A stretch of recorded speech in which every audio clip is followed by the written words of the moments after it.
Hey, I'm Amanda from Trifecta Fitness. We're proud to be Clarksville's new Get Fit headquarters. Trifecta Fitness is a state-of-the-art spin and strength training studio. Our spin studio is truly one of a kind in this area, complete with 20 state-of-the-art live fitness bikes and an incredible sound system. Our strength training is done in small groups of 6 or fewer, and all of our strength and spin classes are scalable for every level of experience. Come see us in the heart of Clarksville, just behind MAPCO at the corner of Old Trenton Road and Wilma Rudolph Boulevard. Call us for more info at 931-542-6265 or download our Trifecta Fitness app for a full list of upcoming classes.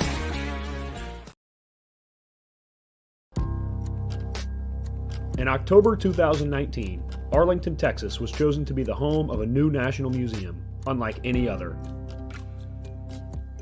The National Medal of Honor Museum will be a unique home of military history. The 100,000 square foot museum will house exhibits, archives, and artifacts relating to the 3,500 U.S. troops who have been awarded the medal, the nation's highest honor for valor in combat. The museum will have 31,000 square feet of galleries dedicated to U.S. troops who have received the award. The museum CEO, former Navy SEAL and NASA astronaut Chris Cassidy, said the museum will focus on education as much as preservation. The building will have 5 areas dedicated to Medal of Honor winners from the Army, Marine Corps, Navy, Air Force, and Coast Guard. The main gallery will be located in a central plaza under a 25,000 square foot slab of steel, which will appear to be suspended in midair. It will be supported by 5 pillars. Black Rifle Coffee is a corporate sponsor of the museum, as are the Dallas Cowboys. The museum's board also includes over a dozen major corporations and 6 Medal of Honor recipients, including David Bellavia, Patrick Brady, and Britt Slabinski. Army Staff Sergeant Bellavia was awarded the medal for clearing an entire house by himself on November 10, 2004, as a squad leader in support of Operation Phantom Fury in Fallujah, Iraq. He killed 4 enemy fighters and wounded a 5th in close quarters battle. Army Major General Brady flew and coordinated the evacuation of 51 seriously wounded men during a firefight in Vietnam in January 1968. Slabinski, a Navy SEAL chief and team leader, led a rescue team of SEALs during Operation Anaconda in Afghanistan in March 2002. Slabinski and his team flew to a mountaintop ambush site to rescue Petty Officer First Class Neil Roberts, who had fallen from the back of a helicopter. Slabinski led the team through almost constant combat against an entrenched Taliban force.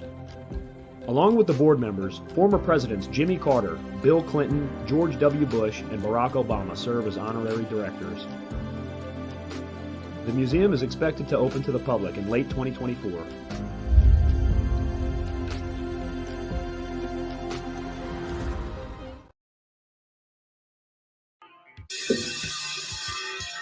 All right. Welcome back. MisFitNation. We are a show founded by a veteran and hosted by 2 veterans and a military spouse. Our mission is to get people to tell their story to the world. If you're an author, share your tips with MisFitNation.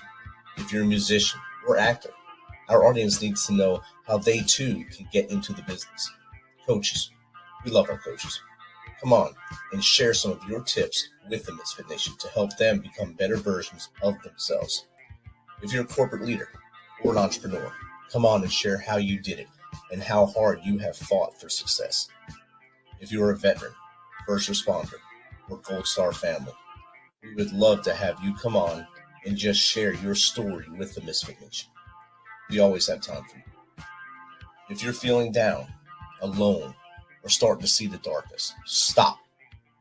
Think about those who are around you. You are not alone. You will be missed. If you feel like your problems will be a burden to those in your inner circle or are embarrassed, dial 988. If you are a veteran, take option 1. We need you to keep pushing forward. Don't make a permanent solution to a temporary problem. If you're a new listener, welcome to the MisFitNation. Be sure to subscribe to our show on your favorite podcast apps and also on our YouTube channel at @_MisFitNation. Subscribe and click the bell to keep you up to date with our latest episodes and all of our news. You can also find us on Heroes Media Group and About Face Radio. Now, let's get to the show. All right. Welcome back to our Sunday show. Tonight we have a good one. We worked hard all week training soldiers here at Fort Campbell, and now Sunday I get to do a live show from home. So I'm glad to be here and glad to have you all out there listening on About Face Radio, on our YouTube at the Misfit Nation, and any one of our social media platforms. Like I said, tonight we have a good one. Our next guest is a principal ally and founder of marketing agency Allies From Me. He uses a proven method that mimics the stages of courtship. Allies From Me helps companies find strangers and convert them into high-paying customers. It's an 8-stage customer value journey is the framework that leads someone from first contract to post-purchase. Our guest is also a former U.S. Marine. You're not an ex-Marine. You're always going to be a Marine for the rest of your life. So he's a former Marine. I'm sure he still likes his crayons like the rest of the Marines, but we won't hold that against him. And without further ado, let's welcome Marine veteran Craig Andrews, speaker, marketer, writer, and of course, always a Marine. Welcome, Craig. Hey, Semper Fi. How you doing? Awesome. How are you? I'm doing great. And, we were talking in the green room. I'm doing way better than the doctors predicted 2 years ago. Heck yeah, way better. And if we all listen to doctors, especially when you get news like you were getting 2 years ago, I'll let you tell your story. When you get news like you're getting that you received 2 years ago, or your wife was receiving while you were in a different world there in a coma, that's a horrible thing to hear. And if you listen to that and you go with it, you wouldn't be with us now. So I'm glad you're here in front of us right now. And brother, I want you to share your story with the Misfit Nation. Rich, I really appreciate this. I've been looking forward to this discussion. So you want me to start with 2 years ago? Or you could, yes. Yeah. Okay. So actually, August 10th, 2 years ago, I walked into the hospital, told the folks at the desk, I'm having trouble breathing, except it didn't come out like that. It kind of came out with a lot of pauses and deep breaths because I couldn't say that in one sentence. Right. And they pulled me back behind the curtain and put me on oxygen. And a few minutes later, I heard my wife. She had dropped me off at the door of the emergency room. And I heard her on the other side of the curtain saying, "Where's my husband?" And they said, "We've got him, ma'am. You need to leave."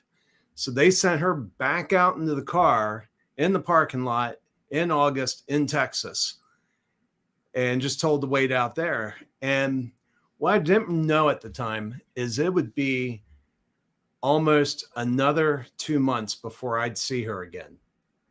Wow. And yeah, she'd see me sooner, but it was lights out for me. I was in a coma. And 11 days later, they shot me up full of morphine, and I quit breathing. And just for anybody that's wondering, I had COVID. I had the Delta variant of COVID, and so they called her at 12:30 in the morning on the 22nd of August, and they said, "We need your permission to put your husband on the ventilator." And she hears me in the background screaming, "No ventilator, no ventilator!" And she said, "Well, he doesn't want to go on the ventilator." And they laughed at her and they said, "Well, if he doesn't go on the ventilator, he'll be dead in 24 hours. And wow. She said, "Well, how many of you had survived that you put on the ventilator?" And they said, "Nobody survived." And that's the deal. That's why I was screaming, "No ventilator." If you went on the ventilator with Delta variant, which is what I had, you died. That was the outcome. And a couple of days later, I went into kidney failure. A few days after that, went on dialysis. And then a few days after that, my right lung collapsed. And they told her for about a month that I was going to die. And they even had her meet with hospice to plan the day they were going to pull the plug. And I woke up 6 weeks later, completely atrophied. I could lift a finger or a toe. That was it. Couldn't lift an arm or a leg. Had no muscles. My head was still really scrambled. And when I was in my coma, I had a whole bunch of dreams that for me, for 6 weeks, that was reality. And those dreams were so vivid, I believed those were reality. And as a matter of fact, about a week and a half or 2 weeks after I woke up, I started realizing that everybody around me believes something different than me.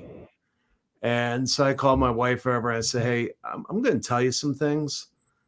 I need you to tell me if these things really happened. She's like, all right. And I think she was kind of worried about me anyway. She told me later she saw that as a good sign. And I asked her, I said, hey, have we been to Louisiana? She said, no. I said, we weren't in a resort in Louisiana. She said, no. Now, I didn't know Louisiana had resorts, but in my world they did. And I started telling her the story about how young ladies, so this resort had room service, but it was not your average room service. It was, let's say, an enhanced room service. And one of the things on the room service menu that was my favorite is I could dial in and some young lady would come in and spray raw cow's milk at my face. And it would make me feel better. And one time she comes in and she misunderstood what I was asking for and was about to offer one of their more traditional services. And I was like, no, just the cow's milk. That's all I want.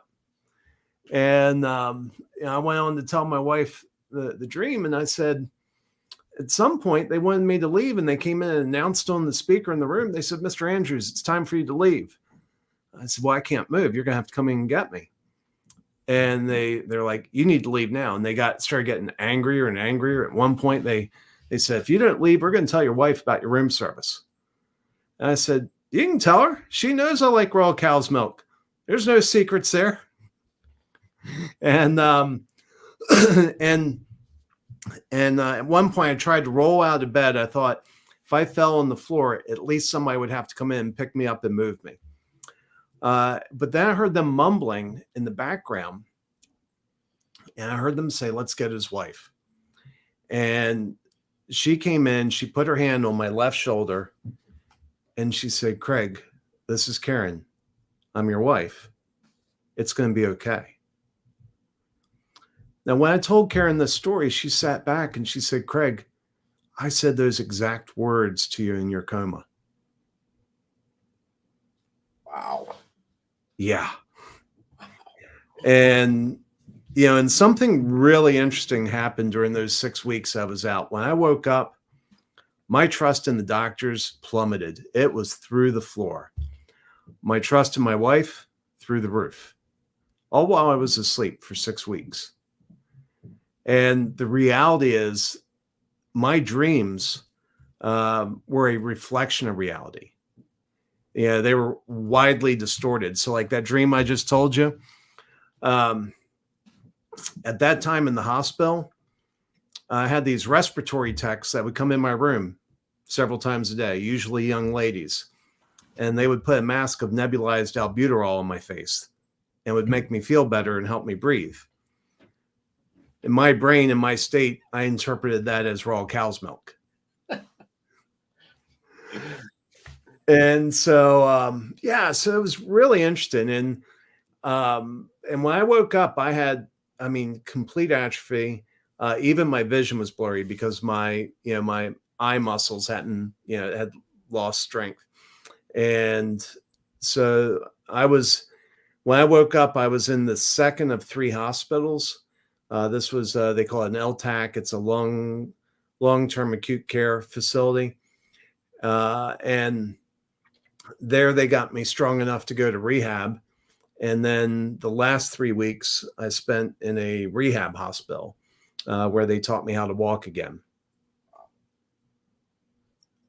And you hit a nail on the head with the ventilator story. As soon as you said they were going to put you on a ventilator, you yelled no. The first thing hit in my head, everyone that went on a ventilator during the COVID was never seen again.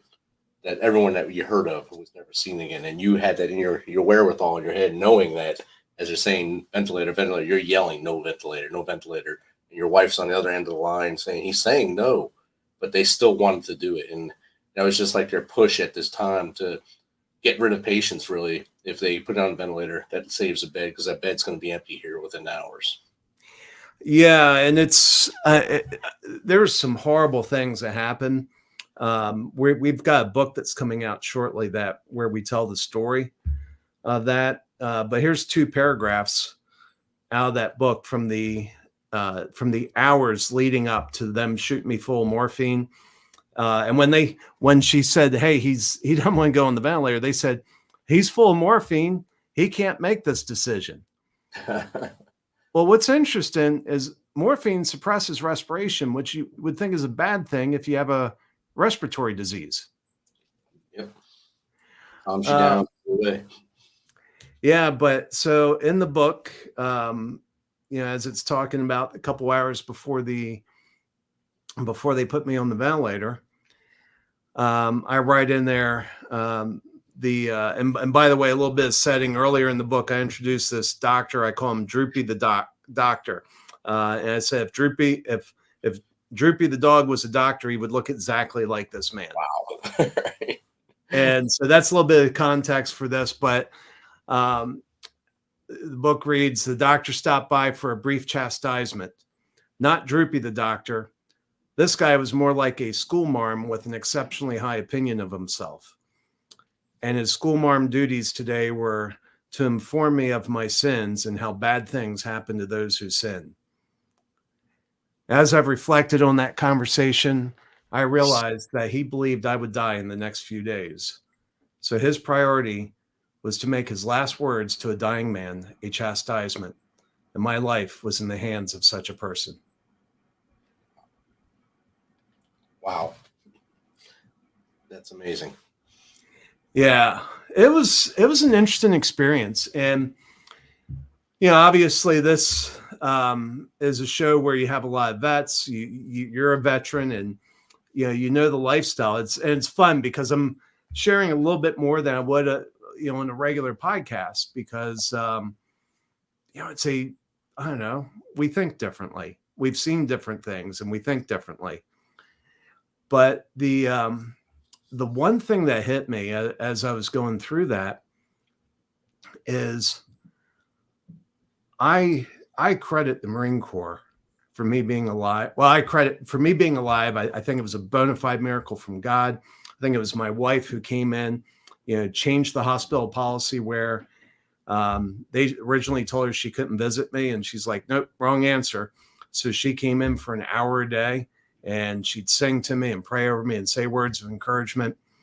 But I think the third element is, Marines are just harder to kill. It's a mindset issue. And when I look at, when I reflect on what I had to go through in rehab to learn how to walk again, I don't know how I would have made it through that if it hadn't been for the Marine Corps. Wow. That's outstanding. And who were you with in the Marines? I was with VMA Q2. It was an electronic warfare squadron. We flew the raid on Libya in '86. We jammed radars. When we flew over, you either saw nothing on your radar or you saw a whole bunch of crap on the radar that was misleading. We'd paint, false targets on your radar and you'd be shooting at ghosts. And so if you think back to the raid on Libya, there were 120 sorties in that raid, and there was one plane lost. It was an F-111. And what happened was they couldn't see anybody, and they're like, screw it, let's fire everything at once. And it was just pure dumb luck. They hit the F-111. Yeah. But, so we, it was actually cool. You'll appreciate this. So, electronic warfare, I worked in what they call I level or intermediate level repair, which was the squadron would pull boxes off the plane, send them to us, bring them into our secure shop, and we'd repair them.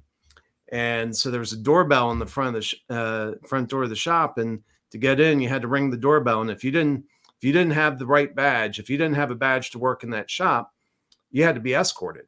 Didn't matter who you were. This. Doesn't matter what your security clearance is. If you didn't have a need to know, the only way you made it through that door was with an escort. Well, there's no officer that wants to be escorted by some enlisted puke. Sergeant Major didn't want to come by and be escorted by us, so they left us alone. And it was fun. It was a neat place to work and a lot of fun. Spent 6 years in the Marines, and got out right after Desert Storm. Oh wow. Okay. So you came in just after like Beirut time period, then went up that period through those things. Yeah. So yeah. So you hit those two highs, then Desert Storm, then you rode out. So that's a pretty volatile period you were in there for the Marine Corps, especially. Yeah, and it was interesting. I was in during both Reagan and Bush, and there was a big difference. I'm not criticizing anybody, but Bush was, after the Iron Curtain fell, Bush was like, he started talking about peace dividends, which ended up stimulating a recession. Just because he was like, hey, we can't continue to spend on defense like this. But during the Reagan years, I mean, we were fat. We had more Marines than we had work for. And the only way you could actually work on a piece of gear is if you were determined. You kind of had to push somebody out of the way, say, I'm going to fix this piece. And you could just kind of screw off. We screwed off a lot, even when we were working. But the Reagan years were fat, and when I was in boot camp, I had a brand new M16A2. Had never been issued to anybody else. I was the first one to shoot that one on the range. We got the 9mm, we got the Humvee, just all sorts of new equipment. And then Bush comes in and he starts cutting, and boy, we felt it, and when Desert Storm came around. So my squadron, we were the only squadron in the Marine Corps that did what we did, and we had 3 detachments. And one detachment was always deployed and, rotate out. And we were usually deployed to Iwakuni, Japan. That's where I was when the war broke out. And I actually stayed there because they sent the other 2 detachments to the Gulf. And which always puzzled me because we went from being very fat during the Reagan years to being too lean during the Bush years. And we had 6 birds per detachment. We couldn't fly 6 birds, Wow. For each detachment. Out of 18 birds, we could keep 15, 16, maybe 17 in the air, but we didn't have enough to keep all 18 in the air. So I don't know what they sent to the Gulf. I never saw those guys. I got back and they asked me if I was re-upping. I'm like, nope. They're like, all right, you're out of here. They just put me on terminal leave. We don't need you no more. Yeah, you're done. Yeah. And that slowdown with the H.W. Bush continued. It got exponentially worse during the Clinton years. It's when I started my time with Clinton and not seeing any raises, seeing people get kicked out, seeing no equipment. It wasn't until really GW when we started getting money again. So he flipped the switch on what his dad did and kind of helped us out a lot. Yeah. And that's tough. And a lot of people don't get that. They hear about the, $700 toilet seats and what have you. And yeah, there's a lot of waste. I mean, geez, look at the F-35 project. There's tons of waste, but it's when it comes down to the individual soldiers or the Marines, we're just trying to do our job and just need the tools. You give us our E-tool, give us our K-bar, we can do what we have to do and move forward. And yeah, that's what it's all about. But we also want to talk to you about your business, man. We got to get your word out there about what you do and how you help others to create sales and get that marketing going. So tell us a little more about Allies for Me.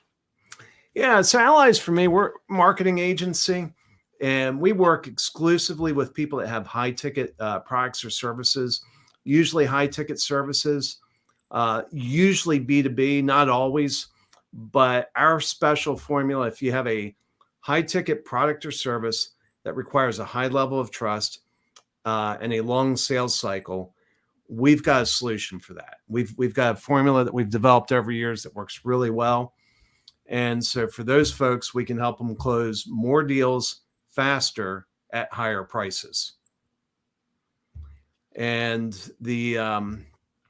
so there's a lot of people that would claim, to do what we do, and I think legitimately claim, but there's one thing that I figured out along the way, and it was just a way of putting food on the table. Because it turns out I suck at sales. I love marketing, but I suck at sales. And so when we needed to put food on the table, I was like, crap, what am I going to do? And so I started working on something. And in short, instead of selling, I figured out how to create an environment where people want to buy. And the key element of that environment is we do something we call an irresistible first-time offer. And one way of thinking about it, if you think about stages of courtship, you have an introduction, then you have conversation. If conversation goes well, then you have dinner, or I'm sorry, you have coffee. You have coffee. And think about that coffee date. You all drive there separately. It's often kind of middle of the day, afternoon, morning, whatever. There's not a lot of financial risk. There's no commitment risk. What the ladies tell me is they'll have a girlfriend that will ring in about 15 or 20 minutes to see if she needs a rescue. And you go on those because you hope for bigger and better things, but sometimes they end at the coffee date. And if that goes well, then you have dinner. And then if dinner goes well, then you have commitment. Well, I came up with this thing called first-time offer that's kind of like the coffee date. So if you have a service, and usually it's B2B service, coaches, consultants, agencies, could be other service businesses. We've done on the B2C side, we've done financial advisors, again, high trust, high ticket. And and what we found is this irresistible offer does a couple things. One, it compresses the sales cycle. And two, it gives you a vehicle to actually raise the prices on your core offer. And so let me give you a couple examples that you may have heard of some of these. So years ago, Columbia House Records had this deal where they would sell you 13 albums for a penny. So if you're wanting to build a record collection, this is back when albums were popular the first time. I see they're back again. If you want to build a record collection, Columbia House Records can get you 13 steps closer to your goal for 1 penny. All you have to do is join their record club. So we would call that a simple offer. And when I first started doing this, I tried something like that. And I can save your listeners the time. Don't do that. That's going to fail if you have a high ticket, complex service. So let me give an example of one that moves from a simple offer to a complex offer. Not one of the offers we made, but I like it because everybody gets it immediately and it makes a couple good points. Years ago, there was a guy named Bob Stupak that bought some dumpy old hotel at the end of the Vegas Strip. And now you would know that hotel as the Strat or the Stratosphere, but it used to be some dumpy thing, and he renamed it Bob Stupak's Vegas World. And he ran a special, and he said, give me $396. I will give you 3 days and 2 nights in one of my deluxe suites. When you arrive, there will be a bottle of champagne waiting for you in your room. All of your drinks on property are free, whether you're gambling or not. Even if you're sitting in one of our entertainment lounges, you pay nothing more for your drinks. Not only that, but for your $396, I will also give you $600 of chips to use in my casino. So there we've moved to a complex offer. And one of the ways that we describe it as complex is that offer has 4 deliverables. And we believe an effective first-time offer should have a minimum of 3 and a maximum of 6 deliverables. That has 4 deliverables. And if you look at the 4 deliverables, 3 out of the 4 deliverables are worth more than the $396 because the $396 was a 10% discount on the published room rate. If you're sharing that room with somebody and you're going out to drink, 2 of you drinking for 3 days, if you're somebody who likes to drink, you're probably going to burn through $400, worth of booze, to casino. And then you get $600 of chips for your $396. So sort of free money. And so what's really interesting about it, and one of the points that I like about that offer is if you're somebody that likes to drink and gamble, it's hard to say no to that offer. If you're like me, I'm not a gambler. And I'm sitting here, I'm drinking a glass of wine. I don't think the wine they're serving there is wine that I'm interested in. It's certainly not going to be overwhelming to me. So that offer isn't appealing to me. But here's the thing. Bob Stupak doesn't want somebody like me saying yes to his offer because he knows he's going to make the most money if he can make sure every room of his hotel is filled with somebody who likes to drink and gamble. Because when they walk into that casino, that's where he makes his money. But do you see how that's an error? If you're somebody who likes to drink and gamble, do you see how that's a hard offer to say no to? Yeah. Yeah. You're in Sin City, so you're done at that point. Oh, yeah. And so we build offers like that for people that have high ticket, usually services, high ticket service business, usually B2B. And they're really awesome. They're fun to put together, fun to see them when they come together, because you look at them and, one of the ways that we know that we're kind of over the target on the offer is somebody starts saying, whoa, we're giving away a lot for, whatever the price is. And we're like, okay, that's good. That's a good sign, because when you're trying to move somebody forward on this, you have a force working against you called the status quo. People resist changing the status quo. It's easier and less scary to just continue doing what you're doing. And even if they have a deep need, you have to kind of overcome that fear, overcome that status quo bias to get them to move. And so we just wallop the crap out of it with a unbelievably good offer, but it has to be properly structured. There's some really critical elements. And if you miss these elements, it's not going to work, or it's not going to work well.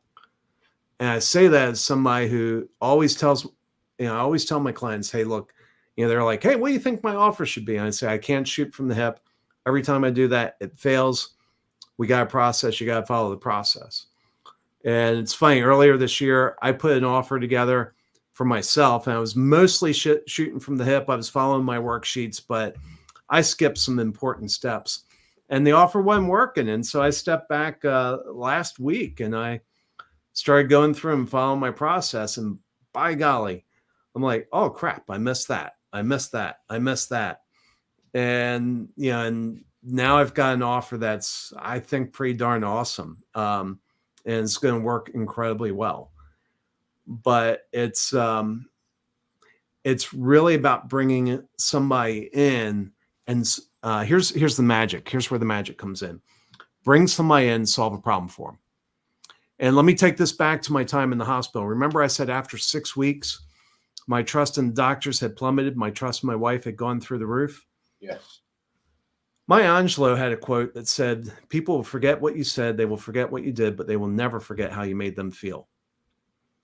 And while everybody thought I couldn't hear them, as the doctors talked around me, they were speaking words of death and despair. When my wife was talking around me, she was speaking words of hope and life.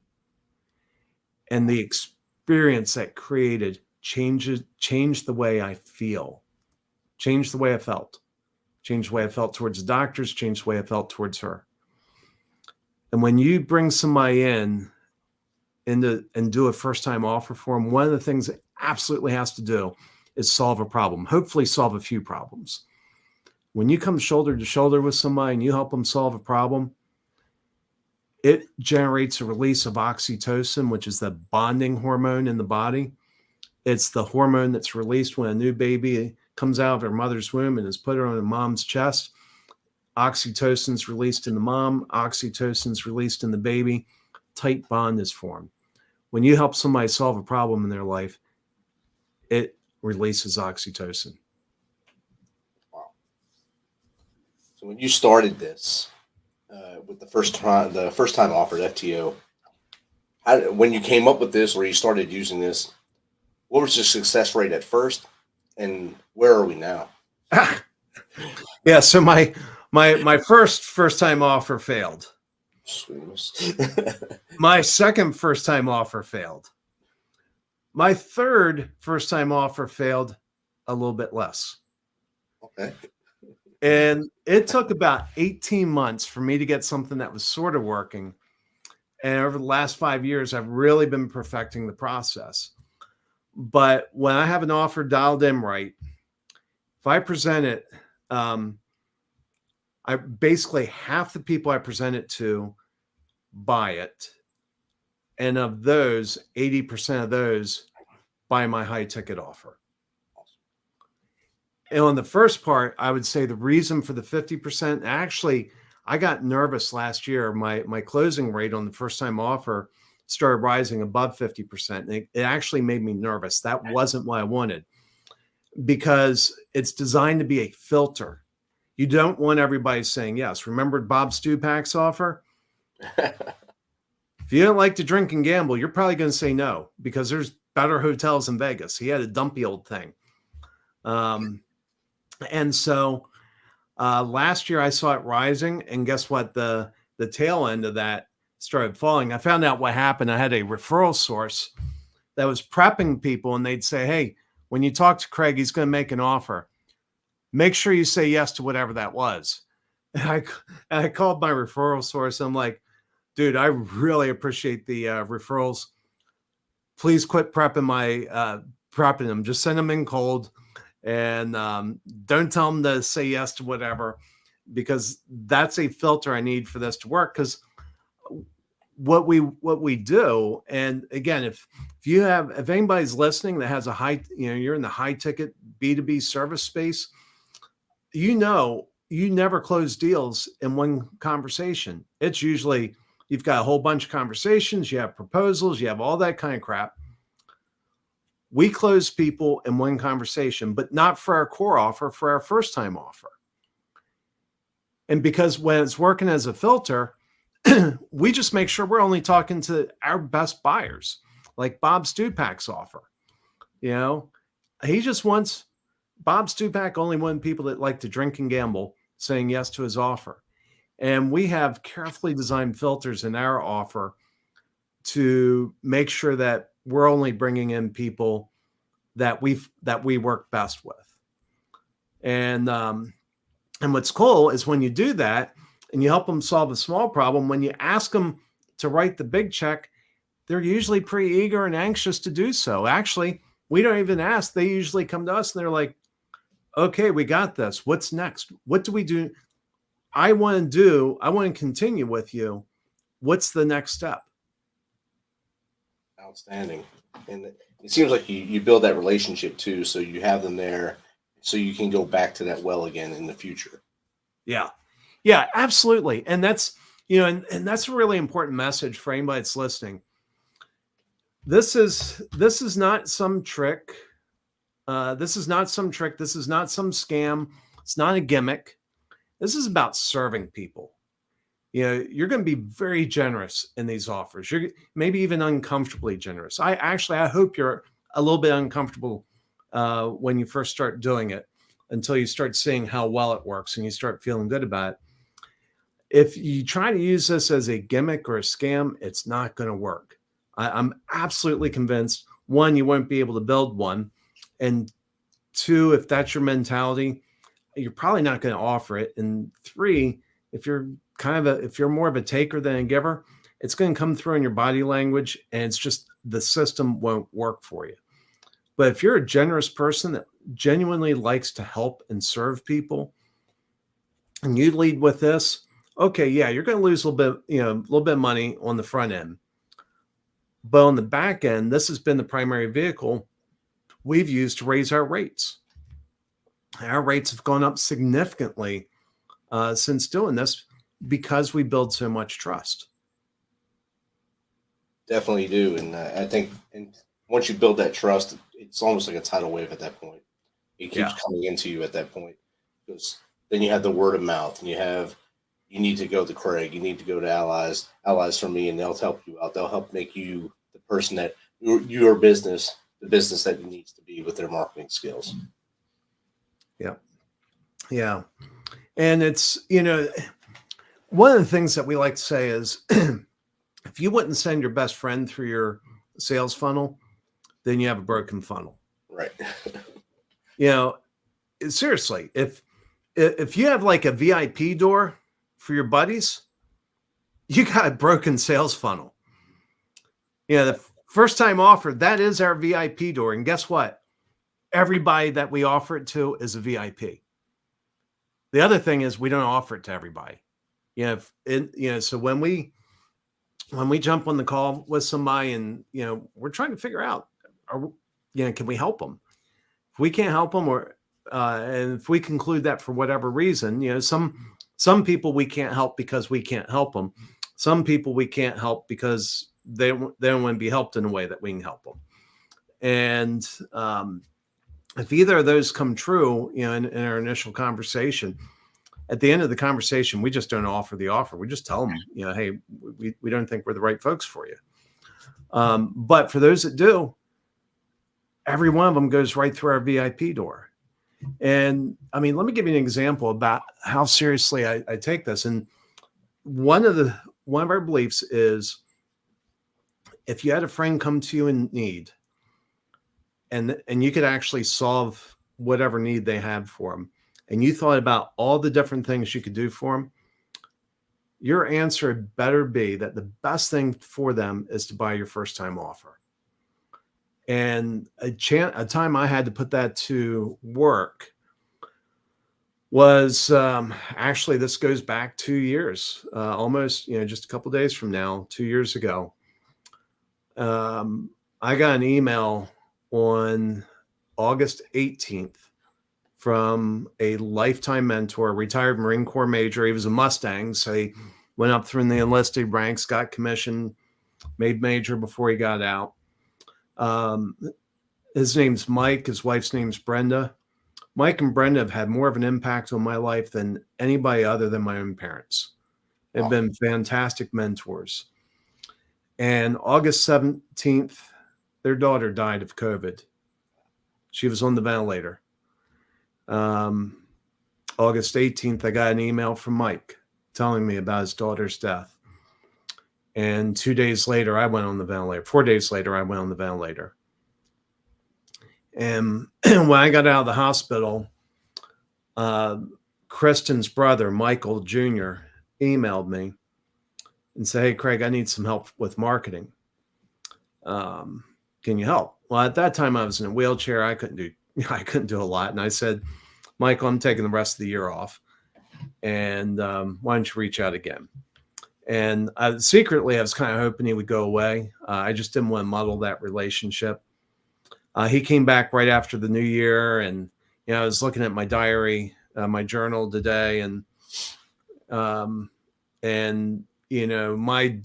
first days back at work was, work an hour or two, sleep an hour or two, work an hour or two, sleep an hour or two. I mean, I was depleted. I was rebuilding from scratch. And so I say, hey, Michael, I'm still not ready. Can you come back a little bit later? He came back a third time. And I was like, okay, let's jump on the phone. And we jumped on a Zoom call, and I listened to what he had to say. And immediately I knew he would never be a client of mine. His revenue didn't support our fees. And as I looked at it, I was like, the last thing I wanted to do was turn him loose on some marketer, some low-cost marketer that I was afraid would give him bad advice. And the best advice I had for him was, Michael, you need to buy my first-time offer. It's going to give you a marketing plan that's going to help you make better decisions to help grow your business. And what's really interesting is, at that time, and I'm sure I have to believe that at some point you've either witnessed this or experienced this yourself. Maybe some of your veteran listeners have experienced this. At the time, I was really struggling with survivor's guilt. I survived a disease that killed millions, and I still don't understand why. And that disease killed Michael's sister, and I got to live for some strange reason. And even while I was wrestling with all that survivor's guilt, the best advice I could still give him was, Michael, you need to buy my first time offer. And to this day, I can look his dad in the eye and say, I took care of your son. So that's outstanding right there. You can wake up or go to bed every night knowing that you were able to take care of him, even though you had that guilt inside. And a lot of us, like you said, have that same kind of guilt that for different reasons, going going to war and losing a buddy, or home when he's deployed and your buddy dies.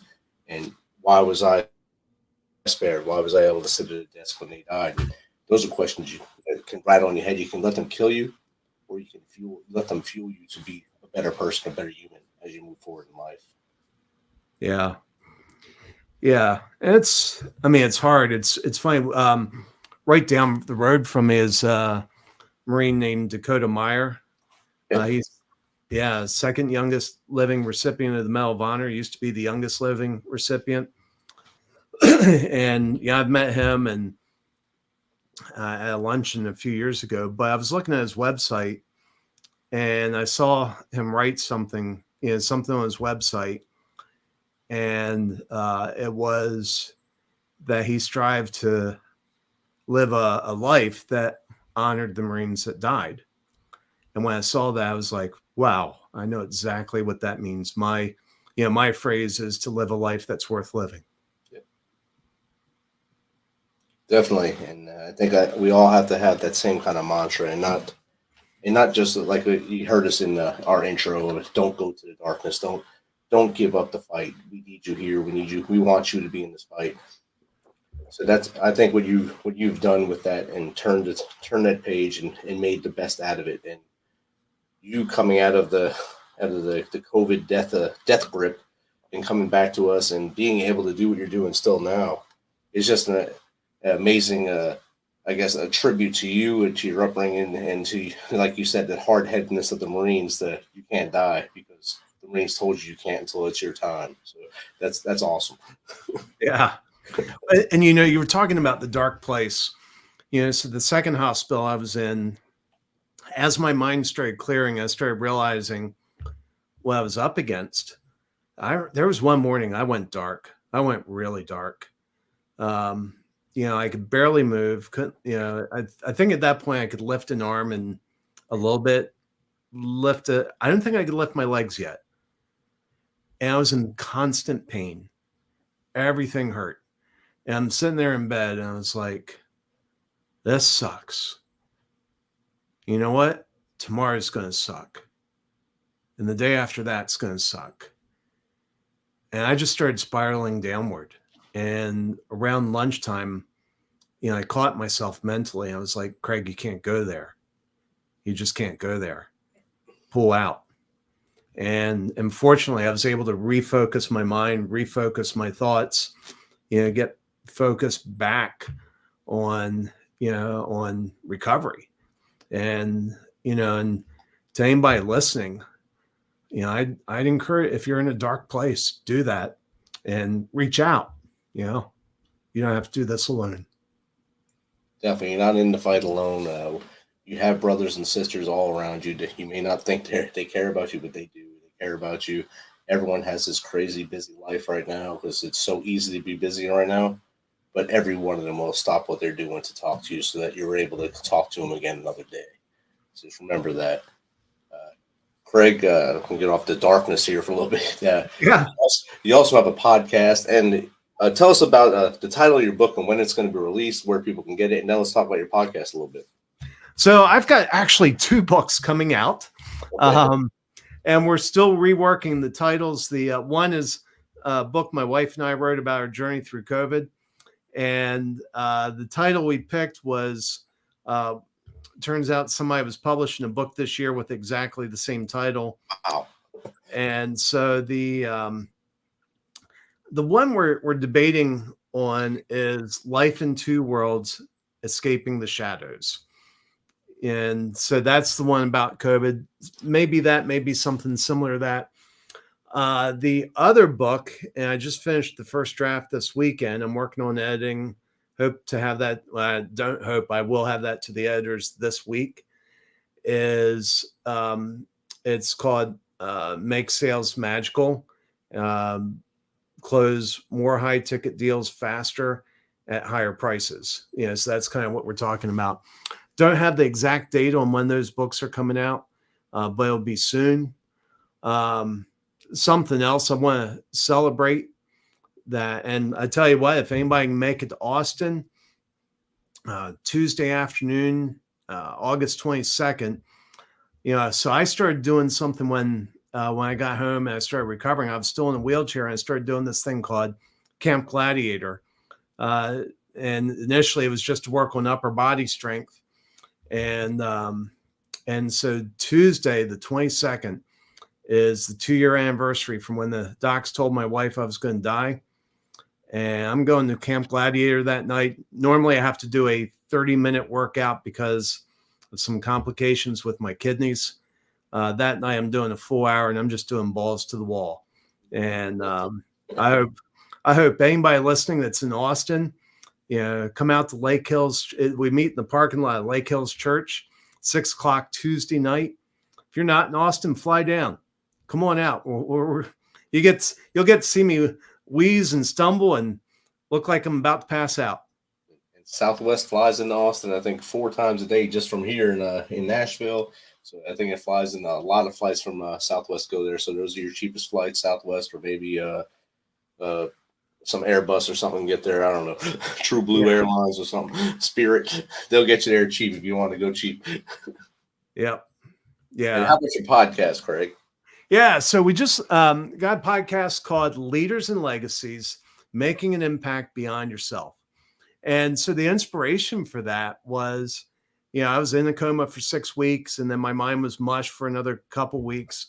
And when my mind started clearing, my wife told me about how my team stepped up and ran the business without me. Wow. Freelancers reached out and said, hey, we'll do whatever's needed as long as Craig's in the hospital. And, I consider that the greatest accomplishment in my career. And I think there's a lot of leaders out there that need to be encouraged and realize the impact they're making beyond themselves. And so we're interviewing those people and we're cheering them on. Outstanding. And that speaks volumes to you as a person, that all those people would step up while you were down, while you were at the door. They were down, they were coming to help you out and help you and your wife and do what they can to keep this going and keep everything, your momentum going. So that's outstanding. Yeah. And Craig, how does someone get in contact with you if they want to either have you come on a show like this, or maybe speak to motivate a youth group or maybe a professional business group? How do they get in contact with you? Yeah, so if they come to our website, alliesforme.com, that's spelled ALLIES, the number 4, ME.com. There's ways to contact me there. I've got a speaker page there. You'll see, if you go to podcast, under that, you'll find out how to register for our podcast if you want to be on that. If you want me to speak at your event, there's a link there for our speaker page. But I've got a gift for your audience. Actually, I have 2 gifts. And so we talked a little bit about first-time offers.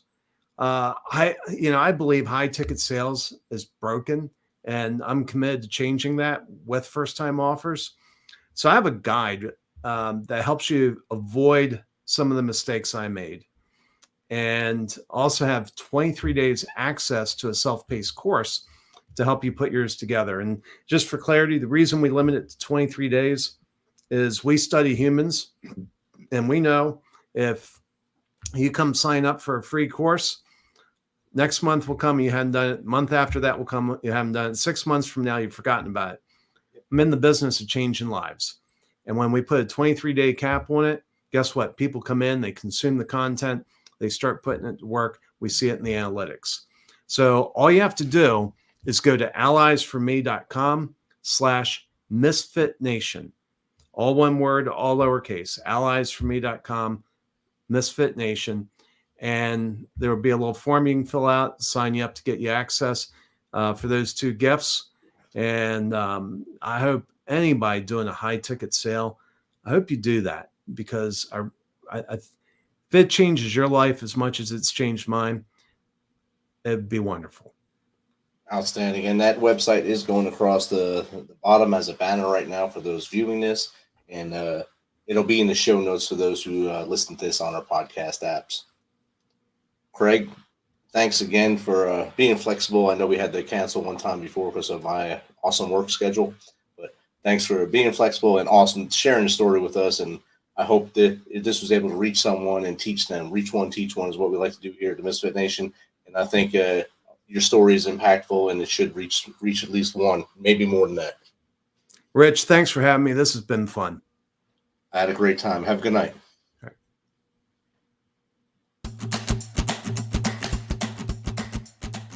This message is from the U.S. Department of Veterans Affairs. Did you serve in the military? If so, you can obtain a free lifetime pass to more than 2,000 federal recreation sites. These sites are located across more than 400 million acres of public lands, including national parks, wildlife refuges, and forests.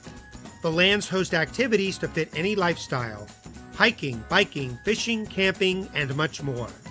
Gold Star families are also eligible for these free lifetime passes. Plus, they cover entrance fees for a driver and all passengers in a car, or up to 3 additional adults at sites that charge per person. Obtaining one is easy. Just go to the National Park Service website, nps.gov, or the National Park Service app.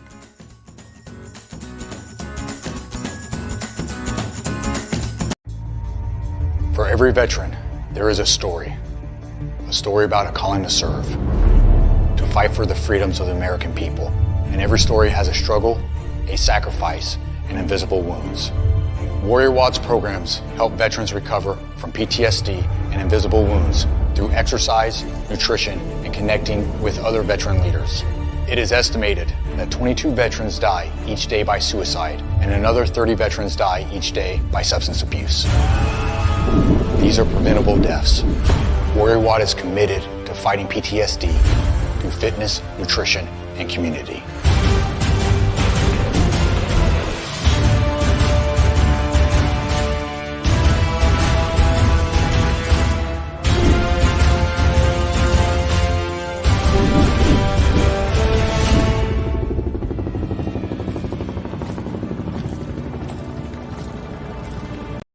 Thanks for checking us out and being a part of the Misfit Nation.